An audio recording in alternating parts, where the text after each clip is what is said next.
국민의힘 장동혁 대표가 한동훈 전 대표 제명안과 관련해 재심 기간이 끝날 때까지는 최고위 결정을 하지 않겠다고 밝혔습니다. 직접 소명할 기회가 필요하다는 취지인데요. 조금 전 회의 발언 함께 들어보시죠.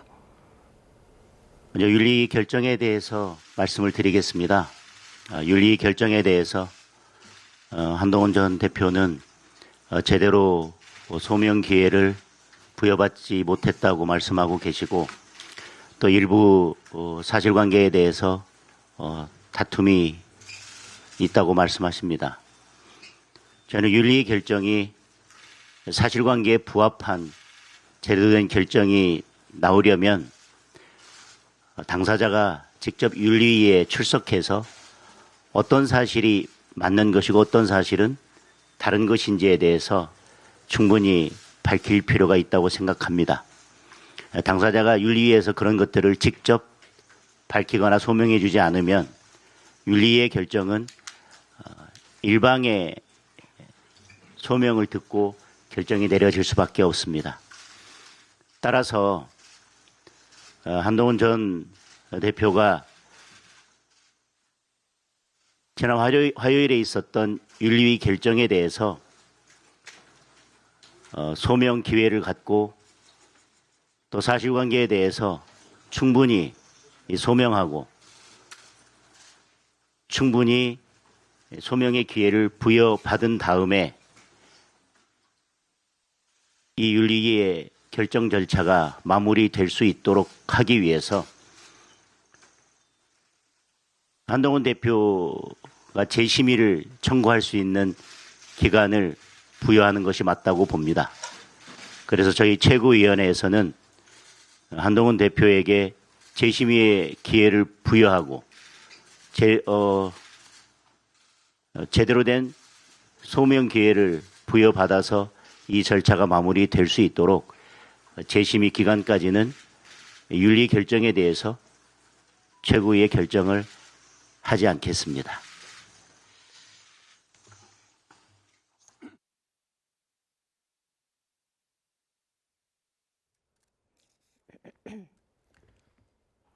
네, 일단 오늘 최고위에서는 한동훈 전 대표의 징계안과 관련해서는 의결을 미루기로 했는데요. 잠시 후 11시에는 또 국민의힘 의원총회가 있습니다. 관련 소식이 추가로 들어오는 대로 다시 한번 속보로 전해드리겠습니다.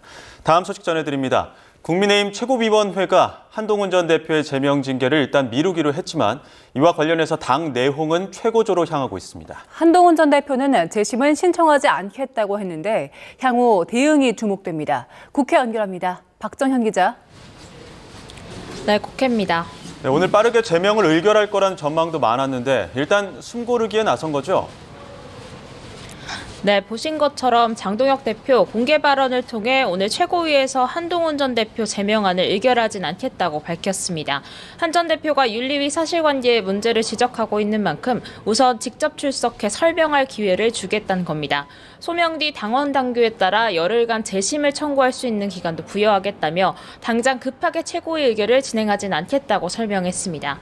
장동혁 대표로선 일종의 시간을 번 셈입니다. 최고위원들은 아직 비공개 회의를 진행 중이고요. 징계안을 두고 토론을 벌이고 있을 듯합니다. 잠시 뒤 오전 11시 관련 의총도 열리는데 경론이 예상됩니다. 당 초재선을 중심으로 하는 대안과 미래 소속 의원들이 최고위 전 8시부터 일찌감치 장 대표를 만나 설득에 나섰고요. 구주류 중진들 사이에서도 제명은 과도하다, 선거를 앞두고 분열만 커진다며 신중히 검토해달라는 의견을 내고 있습니다.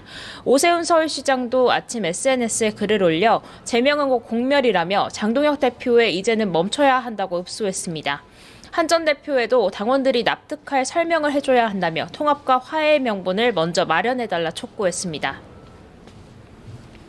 네, 검찰개혁법 후속 입법을 두고도 민주당도 내부 사정이 복잡하다고요? 네, 중대범죄수사청과 공소청 설치법에 대한 정부안이 공개되면서 당내 강경파를 중심으로 반대 목소리가 커지고 있습니다. 중수청 인력을 수사법관과 전문수사관으로 이원화하는 정부안은 사실상 현행 검찰 조직과 비슷해 제2의 검찰청이 될 수 있다고 주장합니다. 공소청에 보안수사 요구권을 부여하는 건 역시 수사와 기소 분리라는 대원칙을 거스르는 것이란 반발이 큽니다. 여권 내에선 이번 정부안을 검찰 출신인 봉욱 조국 청와대 민정수석이 주도했다고 보고 책임론으로 번지는 흐름도 읽힙니다. 정청래 대표는 지지층 내 비토기류에 우선 걱정을 끼쳐 송구하다고 고개를 숙이면서 오늘 오후 정책의원총회를 열어 의견을 수렴하겠다고 밝혔습니다. 자칫 당정 간 불협화음으로 번지기 전 재빨리 수습에 나선 거로 해석되는데요. 박수현석 대변인은 SNS 글을 통해 나무로 인형을 조각할 때 코는 크게 남긴단 말이 있다며 수사체제 개편이란 큰 과제 앞에 대통령이 넓게 여지를 열어둔 게 아니겠냐 중재의 메시지를 내기도 했습니다. 어제 압수수색으로 경찰 수사가 급물살을 탄 김병기 강선우 의원의 공천헌금 의혹도 여전한 당의 부담입니다. 일단 제명 조치로 당이 할 일은 다 했으니 공은 수사기관으로 넘어갔다 거리를 두고 있지만 추가 폭로 등의 촉각에 곤두세우는 모습입니다. 네, 국회 상황도 살펴보겠습니다. 여야 원내 지도부가 아침 일찍 만났다고요? 네, 우원식 국회의장 주재로 양당 원내대표와 수석 부대표가 마주 앉아 본회의 상정법안을 논의했지만요. 2차 종합특검법을 두고 여야 또 한 번 입장차를 좁히는 데 실패했습니다. 오후 본회의 직전 다시 한번 회동하기로 했지만 양당 입장차가 워낙 큰 만큼 결국 새해 첫 본회의는 여야 필리버스터 대결 수순에 들어가리란 전망이 우세합니다. 민주당은 줄곧 2차 종합특검법을 새해 1호 법안으로 처리하겠다 공언해왔습니다. 앞서 종료된 3대 특검 수사 과정에서 미처 규명되지 않은 의혹들이 남아있는 만큼 2차 특검을 통한 완전한 내란 청산을 강조해왔는데요. 국민의힘은 이미 3대 특검이 종료된 국면에서 추가 특검을 하겠다는 건 정치적 의도가 다분하다며 강하게 반대해왔습니다. 특히 2차 종합특검법에 지방자치단체 계엄 동조 여부가 수사 대상으로 포함된 건 지방선거까지 내란몰이를 이어가겠다는 목적 그 이상도 이하도 아니란 겁니다.